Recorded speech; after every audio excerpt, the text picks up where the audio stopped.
Ramini Mozzarella had a long gestation, I should say, since I'm in the pregnancy business. I met Craig in 1992 in Boston, and before we know it, the years went by, decades went by, and we moved to San Francisco, and he found himself in Silicon Valley because he was in technology. He just felt as though there was more to life, and in 2008, we both lost our job, and he said, instead of going back to Silicon Valley and trying to find a job that I don't like, I would like to take the time to really think.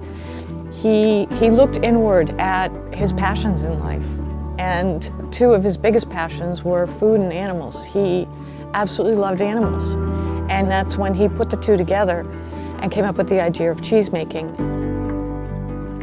When Craig started this, he didn't anticipate that I would become involved. He anticipated that this was his business and he would do it and I would continue on with architecture. I just happened to fall in love with it, and I fell in love with being able to be with him, and I fell in love with the animals, and so I just couldn't stay away.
But then of course when Craig passed away, obviously that's huge. When I realized that I was facing the fact that I would have to do this alone and without him was extremely hard. I put in 16-hour, 17-hour, 18-hour days. I worked 100 hours a week, and then my first winter hit. We'd been through a drought, and now suddenly the drought was over and the rain was, I didn't know if I could get through it. Some of my animals died for one reason or another, and that was really, really hard. But all of those I overcame, and I got through it, and I look back now and I think, oh my God, I did that. And it strengthened me, it made me strong, it made me prepared to do just about anything. And I've gotten to the point now where I'm kind of like, no matter what anybody says or whatever happens, I know that I can do it and I can get through it.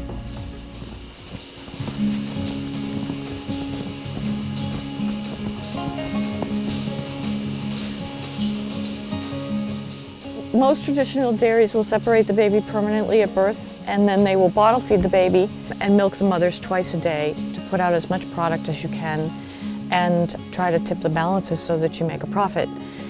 But it's a very difficult model, and I think that a lot of dairies have found it didn't work. They couldn't compete or survive with that model, particularly with water buffalo, because there are no trained water buffalo here in the United States, or at least there weren't before we started.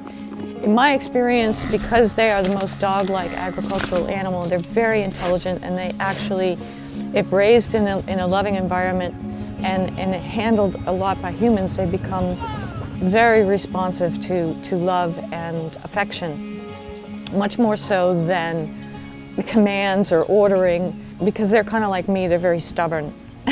So the minute you try to command them is when they dig their heels in and say no.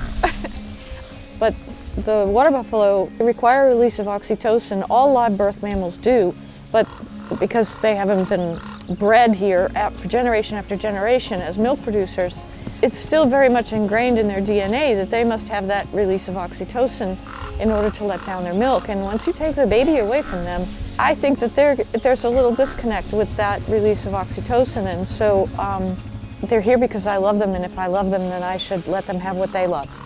And what they love is their babies and being nurturers themselves and protectors. And so here at Ramini, We milk the mothers once a day, and after they're done milking, they get to spend the day with their baby. And now I have been in the business long enough to know that that relationship is maintained throughout life, and they do share this special bond.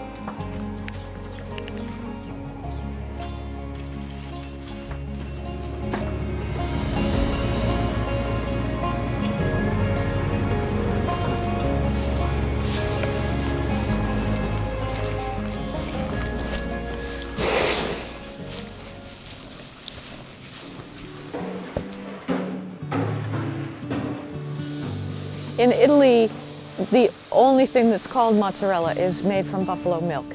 If it's made from cow's milk, they call it fior di latte. What that says to me is they understand that these are really two very different products. What makes buffalo mozzarella so different from the cow's milk is first the milk. So it's double the butter fat, double the protein, half the cholesterol, and half the lactose. And it's easier to make a mess of buffalo mozzarella than cow's milk. With the buffalo milk, it's much more delicate and sensitive, and then the end result is it's much richer in flavor, and it has a tang to it. There's a little bounce back to the chew when you eat it the first 24 hours, and a little squeak on the tooth, but then every day it gets a little softer, and you go through this phase where I feel as though it actually has a pulp and a juice, just like a piece of fruit. And then as it goes longer and longer, it gets softer and softer. So it's almost like it's a living organism, like a piece of fruit.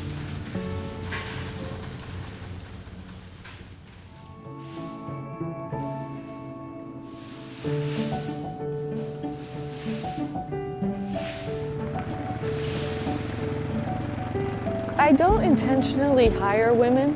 What I intentionally hire is a passion and a love for animals. But it has turned out that the majority of the people that I have found that come here are women because they are nurturers and they love the animals, and they have worked out best for me. You know, it's harder.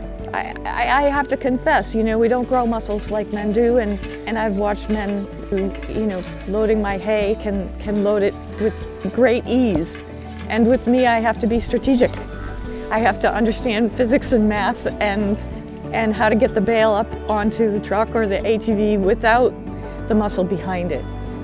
But I still don't think that there are limitations that women have that they can't overcome. We just have to overcome it a little bit differently sometimes.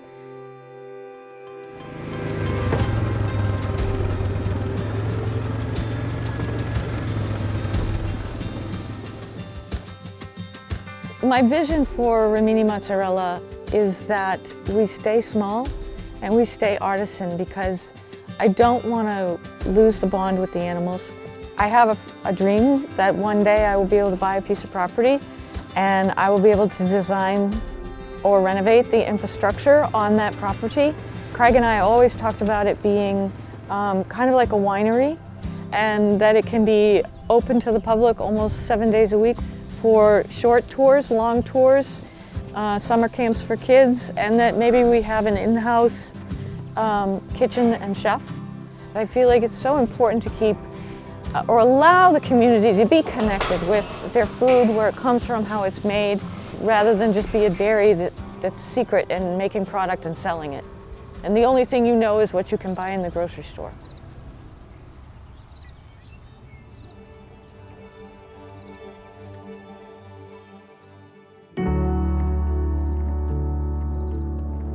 One of the most difficult psychological challenges for me was the people around me that wanted me to fail, or discouraged me, or said that I couldn't do it, or actually made my life harder because they didn't want me to succeed or didn't want me around.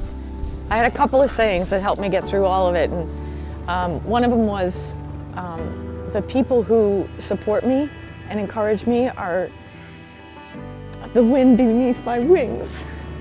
And the people who discourage me or try to hurt me or try to stop me are the spark to my fire, because I'm incredibly stubborn and determined and tenacious, and so every person who tried to stop me or hurt me just made me more gave me more strength to say, no, you cannot stop me, and yes, I can do this, and who are you to say that I can't do it because I'm a woman, or because I don't have a grandfather who taught me how to do what I'm doing, or because my husband died, or because I don't have the capital to do it. I can do it. And I hope that in the end, even if it's only for the girls that I hire or the people that work for me, I hope that I inspire a few people to say that they too can do whatever they want. If they feel really passionate and they really want to do it, you can do it.